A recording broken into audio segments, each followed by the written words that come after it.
বন্ধুরা, এই শেপটা লক্ষ্য করুন। এটা একটা চতুর্ভুজ।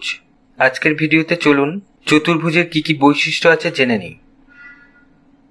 দেখুন, প্রথম বৈশিষ্ট্য হচ্ছে এই যে শেপটা দেখলেই আমরা বুঝতে পারছি এর 4টি বাহু থাকে, অর্থাৎ চতুর্ভুজের 4টি বাহু থাকে। তার সাথে সাথে দ্বিতীয় বৈশিষ্ট্য হচ্ছে চতুর্ভুজের 4টি কোণ থাকে। 3 নম্বর বৈশিষ্ট্য হচ্ছে চতুর্ভুজের 4টি শীর্ষবিন্দু থাকে। দেখুন, এই একটা শীর্ষবিন্দু, এটা শীর্ষবিন্দু, এটা শীর্ষবিন্দু, এটা শীর্ষবিন্দু।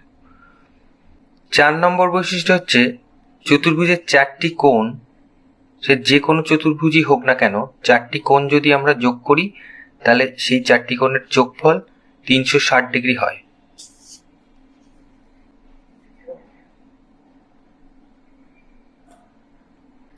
এখানে 5 নম্বর বৈশিষ্ট্য দেখুন এই যে দুটো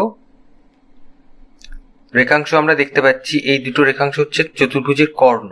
তাহলে চতুর্ভুজের 2টি কর্ণ থাকে। চতুর্ভুজের মোটামুটি এই কটি বৈশিষ্ট্যই বিদ্যমান। বিভিন্ন ধরনের চতুর্ভুজ হয়, সেই সব চতুর্ভুজেরও আলাদা আলাদা করে বৈশিষ্ট্য থাকে। সামগ্রিকভাবে সব চতুর্ভুজকে যদি আমরা ভাবি তাহলে এই কটি বৈশিষ্ট্যই থাকে।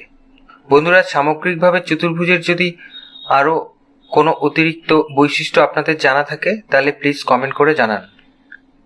আজকের ভিডিও এই পর্যন্ত। যদি ভিডিওটা ভালো লাগে প্লিজ লাইক করবেন, আর চ্যানেলটাকে প্লিজ সাবস্ক্রাইব করে পাশের বেল আইকনটা প্রেস করে রাখবেন। এতক্ষণ ভিডিওতে সাথে থাকার জন্য ধন্যবাদ।